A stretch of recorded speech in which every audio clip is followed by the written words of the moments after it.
The latest poll out of Iowa shows that former Speaker of the House Newt Gingrich and Texas Congressman Ron Paul are tied for first place. Mitt Romney is now a clear third.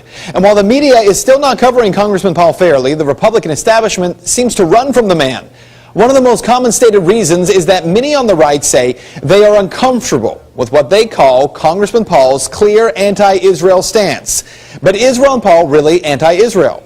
Tonight, the facts and a reality check you won't see anywhere else.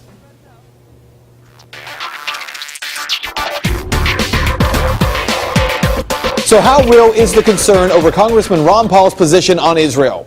Real enough that the Republican Jewish Coalition last week told the congressman that he was not invited to speak at a candidates forum, even though every other Republican candidate was invited.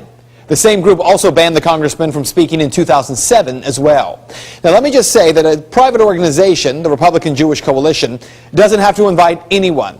But what reason did the RJC give for excluding Paul? Well, they cited his, quote, misguided and extreme views on Israel. Tonight, we're going to take a look at 3 of those views. Now, there is plenty on the internet about Ron Paul's beliefs, but most of that has been debunked. Instead of using conjecture, tonight I'm looking at actual statements the congressman has made. Let's begin with the criticism of it's all Israel's fault, the idea that Ron Paul blames Israel for terror waged against it. Here's a video clip that reportedly proves it. Hamas was encouraged and really started by Israel because they wanted Hamas to counteract Yasser Arafat. And you say, well, yeah, that was better then and it served its purpose, but we didn't want Hamas to do this. So then we as Americans say, well, we have such a good system, we're going to impose this on the world. We're going to invade Iraq and teach people how to be Democrats. We want free elections. So we encourage the Palestinians to have a free election. They do, and they elect Hamas. The author of the blog where this was posted says that this is proof that Congressman Paul is anti-Israel. After all, he blames Israel for attacks from Hamas. He blames the United States for Hamas. But what does the congressman say? He says blowback, the military and intelligence term for consequence for foreign policy and interventions, is something the United States doesn't want to deal with, and yet is very real. But let's go further. Is he factually correct in what he said about Hamas? Yes. According to Anver Cohen, who worked for the Israeli government in religious affairs in Gaza for decades, he says it was 30 years ago when Israel tolerated and in some cases encouraged Hamas as a counterweight to the secular nationalists of the Palestinian Liberation Organization, the PLO.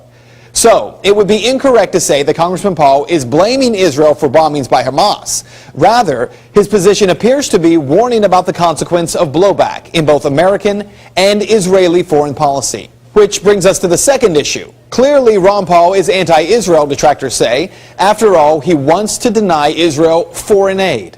To me, foreign aid is taking money from poor people in this country and giving it to rich people in poor countries, and it becomes weapons of war, essentially. No matter how well motivated it is. Congressman Paul, would you cut aid to Israel?